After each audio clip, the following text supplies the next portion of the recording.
First of all, thank you to the Washington Nationals and Houston Astros for an amazing series.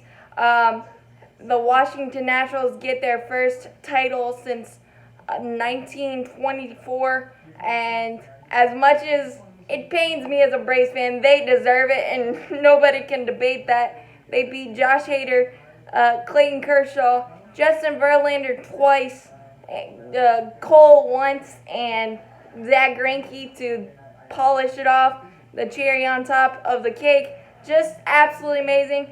They're the first team ever to win all 4 road games, and this is the first World Series ever where all 7 teams on the road won games. I don't think that's a trend that will continue, but that just shows you sports is weird and great at the same time.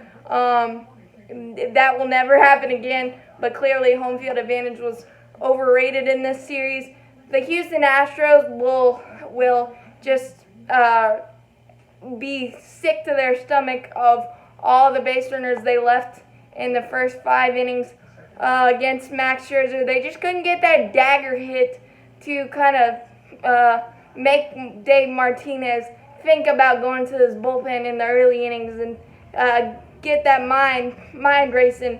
Max Scherzer, another gutty performance, 5 innings, 2 runs, and he could have easily given up 4 or 5 if the cards were right and if some of those line drives the Astros hit weren't right at Nationals. But it started with a Yuli Gurriel solo shot in the 2nd inning, and then back-to-back singles, and you had Max Scherzer on the ropes.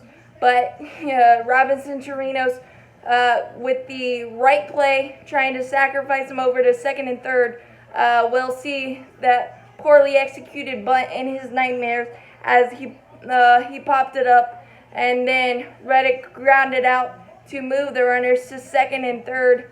And then you got George Springer, 3-0 pitch, absolutely smashes the ball to the left fielder Juan Soto. Took a real odd route, but was able to dive before it hit grass, and it just had that feeling of if the Astros weren't able to add on and you let the Nationals stay in it, it was just gonna have that. It had that feeling of the underdog just keep creeping up, and it happened again.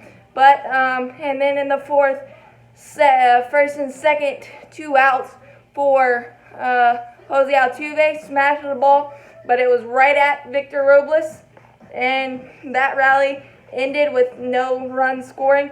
Zach Greinke, it looked like he was just absolutely cruising through 6, and he was pitching the game of his life and had cat-like quickness off the mound, 5 putouts, including a double play, getting the ball on the ground, and I thought it was going to be a bad matchup for the Nationals, who like the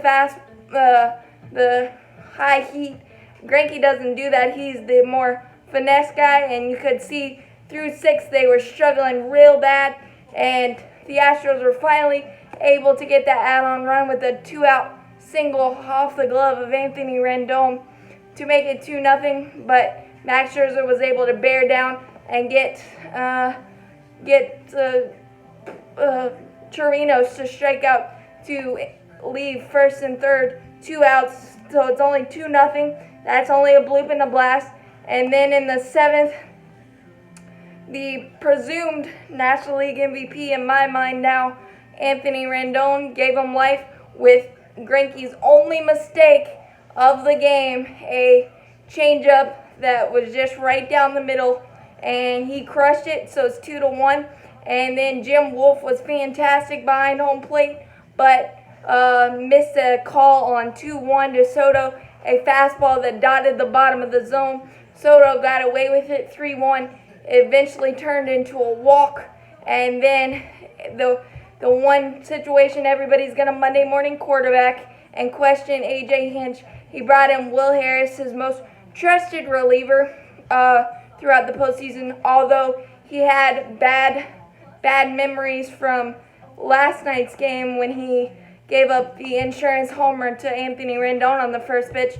As Yogi Berra would say, deja vu all over again, and Howie Kendrick got him. It wasn't a bad pitch, a fastball on the outside corner, went with it, professional hitter, and it barely grazed the foul pole for the 2-run homer that gave the Nationals the lead. I would have gone to your closer or Ozuna in that big spot because Ozuna has gas, and Howie Kendrick is older. His bat speed's a little slower, even though he's come up with huge hits the entire postseason, including that grand slam that helped propel them to the NLCS.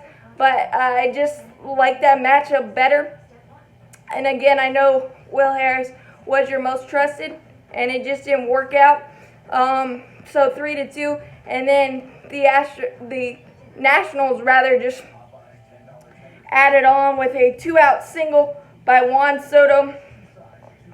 After a 1-out walk.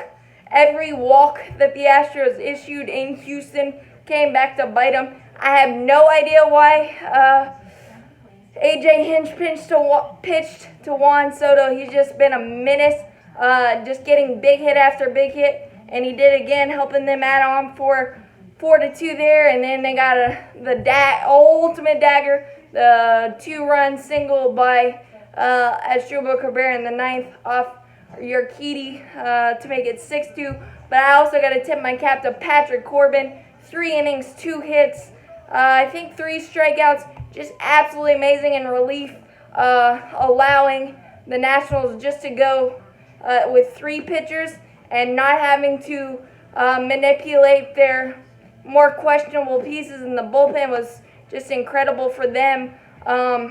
Just an incredible season. It pains me as a Braves fan, but I got to give credit where credit is due, and can't wait till 2020. Thank you for everybody that's gone on this journey and ride with me. Stay tuned for off-season videos, and I'll be back and raring to go for 2020. As always, go Braves. Congratulations to the Nationals. Hopefully that's the last time I'll ever have to say that.